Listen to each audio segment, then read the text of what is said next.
Bakunzi ba Inyishu Media, uno musi ni umunsi w'iteka n'umunezero, tukaba twashoboye kwishikira kwibonera impano ziri mu gihugu cacu c'u Burundi. Aha mvugira turi i Bujumbura, komine ya Ntahangwa. Hama tukaba twashoboye kwishikira aho umwana muto yashoboye gukina video yiwe, ikaba ari video yashoboye gukundwa mu imbuga ngurukanabumenyi bwa Facebook. Ulakwaye, Oya, sigwaye mwana ntashonje. Tuka utoye inyonyo kwa mama. Akaba yarashoboye gukina kandi benshi bakaba baranezerewe, ahubwo benshi muri bo barashoboye kwibaza mbega ubwo bwenge yoba yabukuye hehe, mbega ayo majambo yakoresheje byagenze gute. Benshi barumiwe.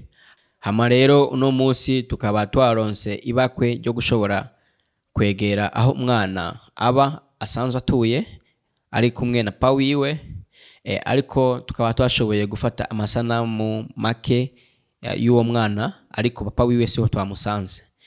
Mu buzima busanzwe uyu mwana ni umunyeshure ariga maternelle, akaba vraiment aronka amanota ashimishije. Hama twashoboye kumubaza impamvu yoba yarashoboye gukina film. Isige turabe bisize byinshi rukurira abasha. Ico kitwa guterera iki ugomba wisiga. Isige turabe basi ubereka abafanzi bawe ko uzi kwisiga. Twereke. Kaka. Bisiga ngaho. Bana bakino gihe kuri ndakese. Abana kino gihe vraiment generation shaka. Hama ego kwera wa mwana ndakesera. Ariko ari podo. Ubu muje ku musheri wawe. Umusheri wawe takiye kumujyana. Nkuko mubona bakunzi ba Inyishu Media, n'umwana akiri muto cyane na nyishu nziza itomoye. Andakeka tuzosubira kandi indi ncuro kuraba papa wiwe, ngira ngo nitwamusanga papa wiwe akaba ari we nyene amuvyara, niho azoshobora kuduha inyishu nziza itomoye n'ukuntu uyo mwana yoba arashoboye gukina kajya ga filme kandi akaba yaragakoze neza, n'ukuntu ujya mwana yoba yarashoboye kumwishura yajya majambo yamwishuye. Papa. Ndekasho. Kandi wewe ndabona.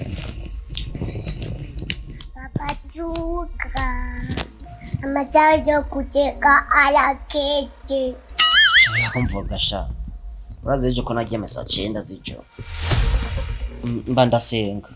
Nejo n'umunsi. Papa takuchiche tikiriye kuchenga. We, changasha. Umwana nkawe ungana uko uja gusenga bigupashigisha. Ndagukubita. Papa wafiche machetani. Abana tuti kuchenga. Murabona ko vyari ibintu bitwengesheje cyane kandi byiza cyane kandi biryoshe. Hama uwo bataragira subscribe nagire subscribe kuri channel yacu ya Inyishu Media, kubera abasheho kuronka ama video yacu kandi turabakunda cyane. Murakoze.